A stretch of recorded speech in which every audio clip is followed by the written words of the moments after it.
इस दुनिया की सबसे बड़ी शक्ति यदि कुछ है तो वह हमारा मन है। मानव शरीर का मन सबसे शक्तिशाली यंत्र है। हमारे जीवन की प्रत्येक अच्छी या बुरी घटना के साथ केवल और केवल हमारा मन जुड़ा होता है। इस दुनिया में जितने भी विद्वान हो गए, जितने भी सफल लोग बने, अपने मन के कारण ही बने, चाहे वह बड़े बड़े व्यापारी हुए हो या वैज्ञानिक हुए हो। लेकिन हम में से बहुत से लोग क्यों इन शक्तियों को समझ नहीं पाते? बुद्ध कहते हैं हम भी इंसान हैं। हमारे अंदर, आपके अंदर, सबके अंदर समान शक्ति है। लेकिन हम क्यों नहीं समझ पाते हैं? जो इन शक्तियों को समझ गया वह विद्वान बन गया। जो अपने मन की शक्तियों को संग्रह करना सीख गया उसका जीवन आसान हो जाता है। वह अपने जीवन में जो कुछ भी हासिल करना चाहता है उसे आसानी से हासिल कर लेता है। गौतम बुद्ध कहते हैं कि सभी में बुद्ध बनने की क्षमता है, क्योंकि वह जानते हैं कि वह शक्ति प्रत्येक इंसान में मौजूद है। लेकिन शक्ति का सही उपयोग हम नहीं कर पाते। कुछ शक्तियों का उपयोग हम कर लेते हैं और कुछ शक्तियों को व्यर्थ से छोड़ देते हैं। आइए इसे एक छोटी सी कहानी से समझते हैं। इस कहानी को अंत तक जरूर सुनना व समझना। अगर आपने इस कहानी को समझ लिया तो आप अपने जीवन में अपने मन के द्वारा, अपने मन की शक्तियों के द्वारा बहुत कुछ कर सकते हैं, बहुत कुछ पा सकते हैं। एक गुरु का शिष्य गुरु के समान बनना चाहता था। गुरु शिष्य को अपने से ज्यादा महान बनाना चाहते थे, इसलिए उन्होंने अपने शिष्य को हर तरह से उत्तम शिक्षा उसे प्रदान की। लेकिन शिष्य को बहुत जल्द अपने गुरु की तरह बनना था। उसको लगता था कि गुरु उसे पूरी तरह शिक्षा प्रदान नहीं कर रहे हैं, जिस कारण वह सफल नहीं हो पा रहा। तब उसने अपने गुरु का पीछा करना शुरू किया। वह क्या क्या करते हैं, क्यों ना मैं उन्हें देखकर उन्हीं की तरह मैं भी व्यवहार करूं।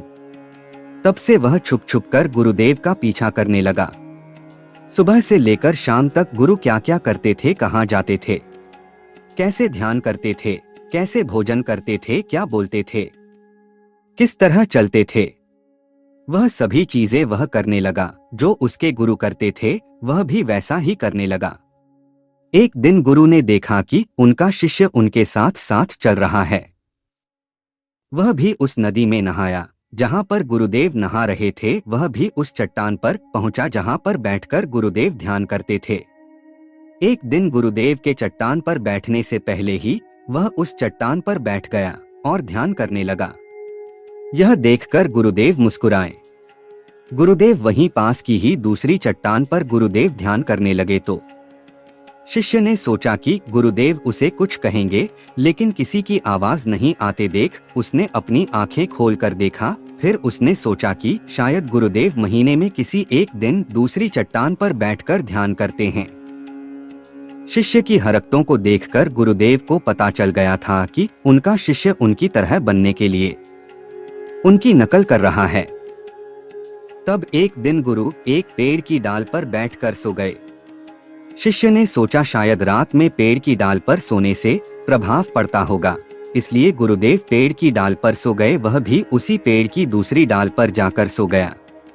रात को कुछ गिरने की आवाज आई। आवाज सुनकर गुरुदेव की आंखें खुली तो उन्होंने देखा कि नीचे जमीन पर उनका शिष्य गिरा हुआ है और वहां चिल्ला रहा है। उन्होंने शिष्य को उठाया और उससे बोला कि जब भी तुम बिना सोचे समझे किसी दूसरे की राह पर चलते हो या उसकी नकल करने की कोशिश करते हो तो तुम ऐसे ही गिरोगे जैसे आज गिरे हो।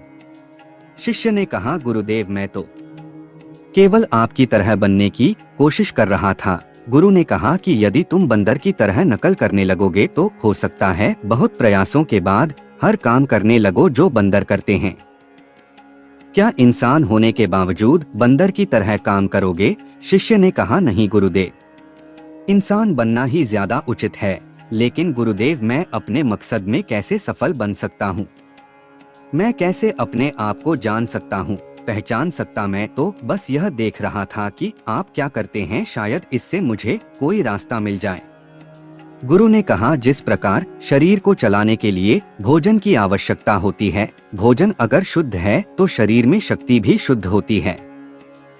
हमारा शरीर स्वस्थ रहता है, शक्तिशाली रहता है, बलवान रहता है। शरीर से जो भी कार्य करना चाहो तुम करवा सकते हो, लेकिन तुम सड़ा गला बासी खाना खाओगे तो क्या होगा? शिष्य ने कहा, शरीर की शक्ति खत्म हो जाएगी, हमारा शरीर बीमार पड़ जाएगा।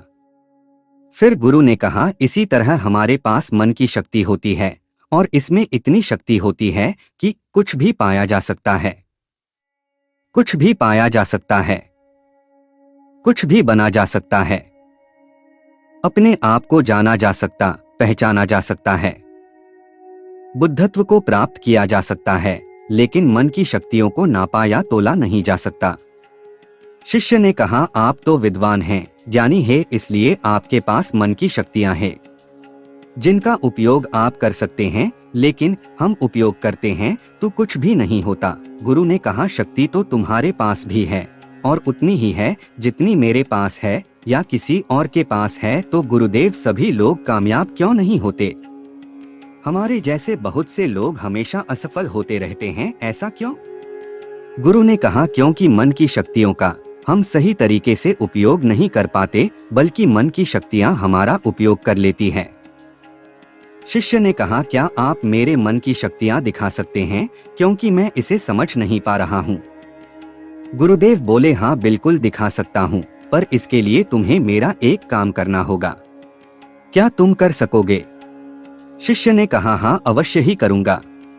मुझे क्या करना है? गुरु ने कहा, ज्यादा कुछ नहीं करना, बस इतना ही करना है।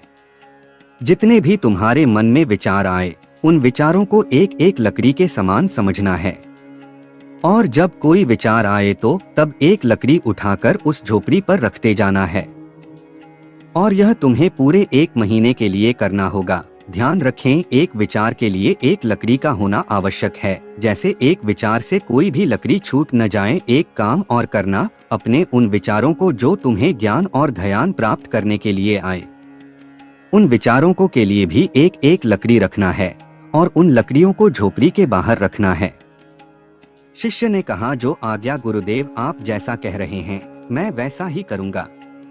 और शिष्य में उन विचारों को देखना और उन विचारों के हिसाब से लकड़ियों को रखना शुरू कर दिया। धीरे धीरे 1 महीना बीत गया और शिष्य पूरा 1 महीना बीतने के बाद शिष्य गुरु के पास गया और बोला, गुरुदेव पूरा 1 महीना हो चुका है, जैसा आपने कहा था मैंने बिल्कुल वैसा ही किया है, अब आप मुझे मेरे मन की शक्तियों को दिखाएं। गुरु शिष्य के साथ उस झोपड़ी पर पहुंचे। गुरु ने देखा कि पूरी झोपड़ी छोटी छोटी लकड़ियों से भर गई है, यहाँ तक कि कुछ लकड़ियां बाहर भी गिरी हुई है। गुरु ने कहा, वह लकड़ियां कहाँ है जो तुम्हारे ज्ञान और ध्यान के विचार है? शिष्य ने बाहर से कुछ लकड़ियों को लाकर दिया और बोला, यह वही लकड़ियां हैं। गुरु ने उसे गिनने के लिए बोला। जब शिष्य ने ज्ञान और ध्यान की लकड़ियों को गिना, वह केवल 30 लकड़ियों ही थी। बस तुम्हें एक और छोटा सा काम करना है, क्या तुम कर सकोगे? शिष्य ने कहा, जी गुरुदेव, आप जो कहेंगे मैं जरूर करूंगा। बताइए मुझे क्या करना है? गुरु बोले, यह जो लकड़ियां तुमने इकट्ठे किए हैं, इन्हें एक साथ बांधकर नदी में फेंक कर आओ। गुरु की यह बात सुनकर शिष्य घबरा गया और बोला, गुरुदेव यह कैसे हो सकता है? इतनी लकड़ियों का भार मैं कैसे उठा पाऊंगा? गुरु बोले, क्यों नहीं उठा पाओगे? जब इतने विचारों का भार तुम दिमाग में रखकर घूमते हो तो इन लकड़ियों को क्यों नहीं उठा सकते? शिष्य ने कहा, लेकिन गुरुदेव विचारों में तो वजन नहीं होता। गुरु बोले, विचारों में भी वजन होता है। देखो, तुम्हारे बेकार के विचारों के नीचे तुम्हारे लक्ष्य के विचार, तुम्हारे ज्ञान और ध्यान के विचार कितने हैं? तुमने अपने मन की सारी शक्तियां इन बेकारों के विचारों में लगा दी है जो झोपड़ी में भरी पड़ी है, और केवल 30 लकड़ियों के साथ ही ज्ञान और ध्यान को पाना चाहते हो। शिष्य ने कहा, आप ठीक कह रहे हैं गुरुदेव, पर अब मैं क्या करूं? गुरु ने कहा, तुम अपने ज्ञान और ध्यान की ओर बढ़ना चाहते हो और यही तुम्हारा लक्ष्य है। इनमें बेकारों के विचारों को नदी में बहा दो। शिष्य ने कहा, लेकिन गुरुदेव इतनी सारी लकड़ियों को मैं सर पर नहीं उठा पाऊंगा। गुरु ने उससे कहा, तो धीरे धीरे एक एक लकड़ी करके इन्हें फेंक दो। 1 महीने में, 2 महीने में, जितना भी समय लगे इन्हें एक एक करके फेंक दो। लेकिन अपने सर से, अपने मन से इन बेकार के विचारों को फेंक दो। ज्ञात रहे, एक विचार छूटने पर सिर्फ एक लकड़ी फेंकना है। शिष्य ने 1 महीने में जितनी लकड़ियों को इकट्ठा किया था, उसे फेंकने में 3 साल लग गए। एक विचार छोड़ने पर वह नदी में 1 लकड़ी छोड़ देता। अब उसके पास केवल 30 लकड़ियां की बची थी, जो उसके ज्ञान और ध्यान की थी। उसने पूरे मन की शक्ति ज्ञान और ध्यान पर लगी हुई थी। कोई भी बेकार का विचार उसके मन में नहीं था। एक दिन ध्यान करते हुए उठा और गुरुदेव के पास गया और कहा कि गुरुदेव, मैं कहीं अटक गया हूँ और मैं आगे नहीं जा पा रहा हूँ। गुरु ने कहा, उन 30 लकड़ियों को छोड़ने का समय हो गया है। छोड़ दो। ऋषि कुल 30 लकड़ियों को छोड़ने में 1 साल लग गया। जब उसने आखिरी लकड़ी को नदी में डाला, तब वह वहीं नदी के किनारे बैठ गया और बैठा ही रहा। गुरु ने अपने शिष्य को नदी के किनारे ढूंढते हुए नदी किनारे पहुंचे। गुरु शिष्य को देखकर जान गए कि वह संपूर्ण शक्तियों में खेल रहा है। शिष्य ने गुरु की ओर देखा और दोनों ही एक दूसरे की ओर देखते रहे। गुरुदेव बिना कुछ कहे वापस चले गए। हमें भी अपने जीवन में मन की शक्तियों का उपयोग करना सीखना चाहिए। अगर हमने ऐसा कर लिया तो जीवन में वह सभी असंभव काम, जो कुछ भी हम पाना चाहते हैं, हम उसे पा सकते हैं। हजारों लाखों विचारों में हमारे मन में जो विचार पड़े हैं, उसमें कुछ अच्छे विचार भी हैं, कुछ बुरे विचार भी है। बस हमें अपने अच्छे विचारों को पकड़ना है, और हम अच्छे विचारों को नहीं पकड़ेंगे तो हम पर बुरे विचारों का असर तुरंत पड़ने लगेगा और हम नकारात्मकता की ओर बढ़ते चले जाएंगे। इसलिए भगवान बुद्ध बोलते हैं कि जब भी आपके मन में अच्छे विचार आए, उसे तुरंत पकड़े। विचारों पर तुरंत काम करना शुरू कर दो। मन की शक्तियों का उपयोग करना बहुत ही सरल है। बस आपको इतना ही करना है जो आपको सबसे ज्यादा सटीक लगे, उत्तम लगे। लेकिन हम एक काम के साथ हजारों कामों को करने लगते हैं और उसमें हम अपनी राह से भटक जाते हैं। हमसे भूल हो जाती है और इस वजह से हमारे मन की सारी शक्तियां बिखर जाती हैं। इसलिए आप जिस काम के लिए बने हैं उसको समझो। मन में आपको जिस काम के लिए बनाया है वैसे विचार बार बार आएंगे। बस जरूरत है उसे पकड़ने की, आपको सही से समझने की आवश्यकता है। दोस्तों, इस कहानी से आपने क्या समझा? अपने विचारों को, अपनी भावनाओं को एक कमेंट के माध्यम से जरूर बताएं।